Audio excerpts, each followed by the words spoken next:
Historias y relatos.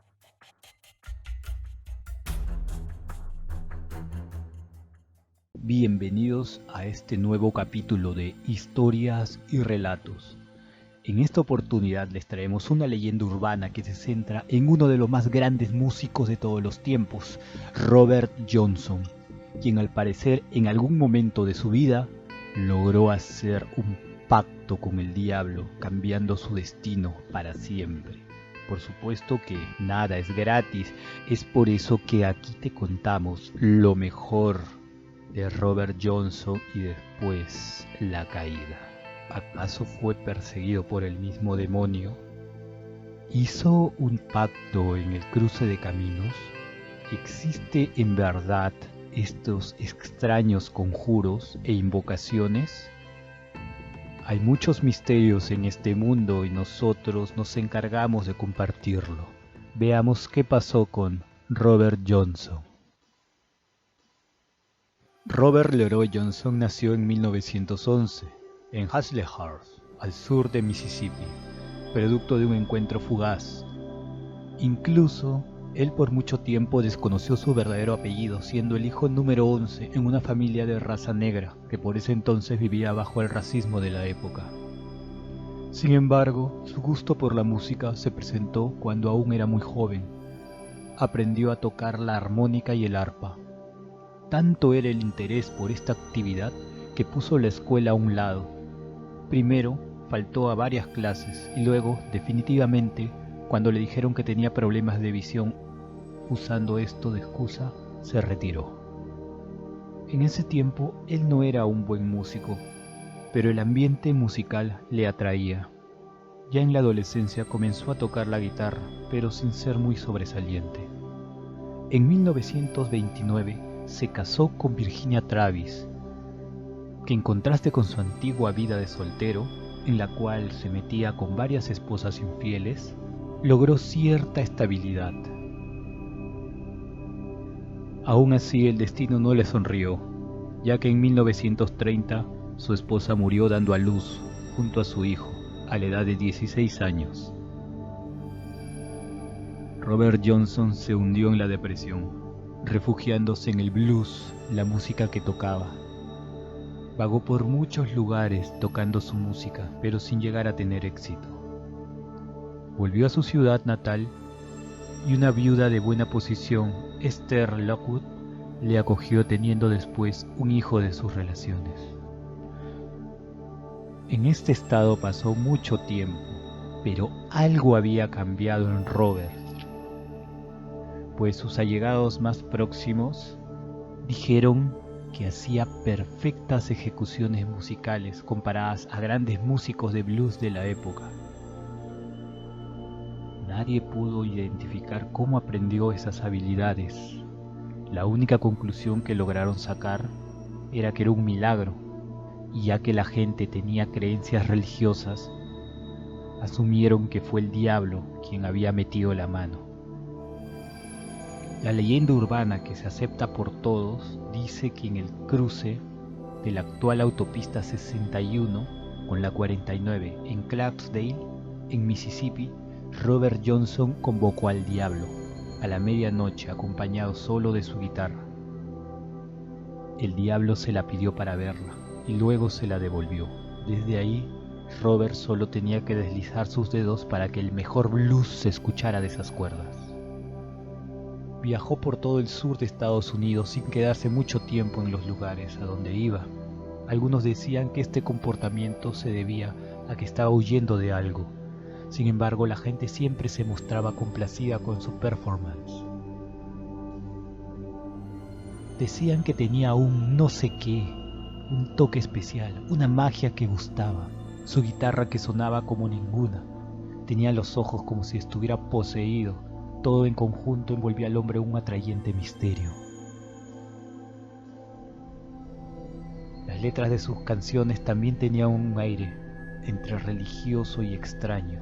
Trataban de desesperación, demonios interiores e incluso en dos de sus canciones mencionan el supuesto pacto del cruce de caminos, como en la canción Crossroad Blues, donde menciona el lugar, y en una parte de la letra Menciona, temprano en la mañana, cuando golpeas a mi puerta, digo, hola Satán, creo que es tiempo de partir.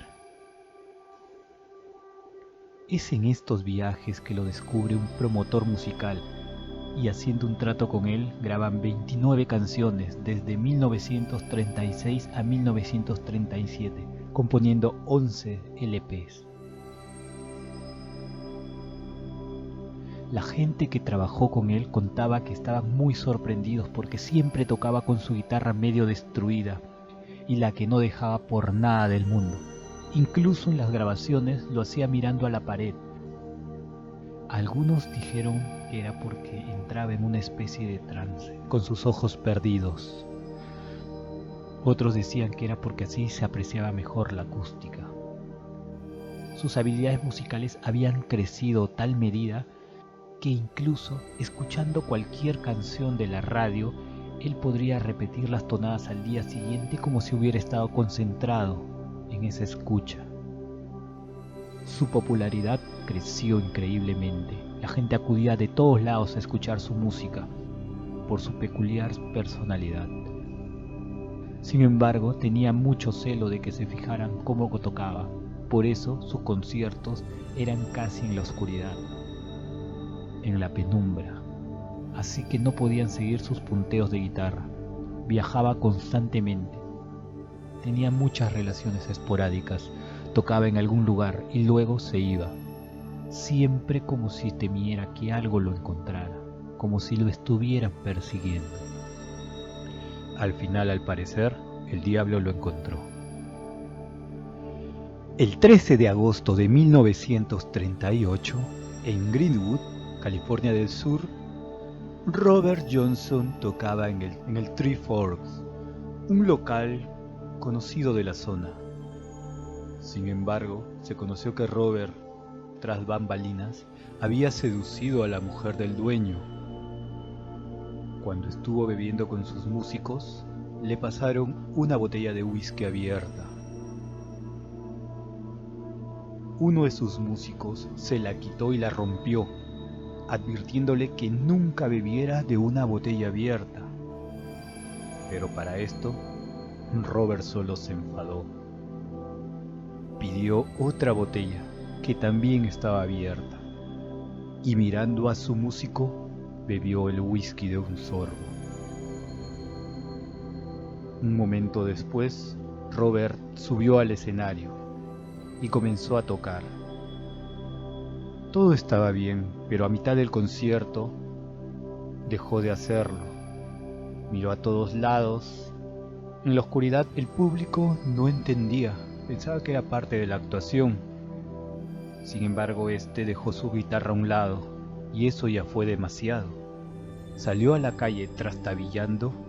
Al parecer, el whisky que bebió sí estaba envenenado con estricnina.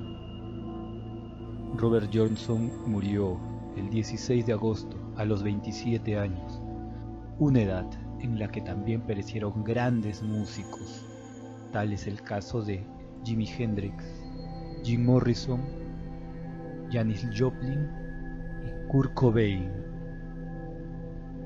En la actualidad, sus grabaciones aún siguen desconcertando al mundo. Nadie puede creer que sea solo una persona la que está tocando la guitarra. Parece que fueran dos en una increíble sincronía mágica. Ya con el paso de los años, se creó una reedición de todas sus canciones que fue un disco de oro y hasta consiguió un Grammy póstumo. Aquellas personas que desconfíen pueden escuchar sus canciones en la actualidad. Sin embargo, pensará que esto solo es de alguien que siempre ha tenido el talento y no de alguien que solo vendiendo su alma logra obtenerlo. Tal vez solo sea suerte, pero ¿a quién más le ha ocurrido esto? Juzga usted.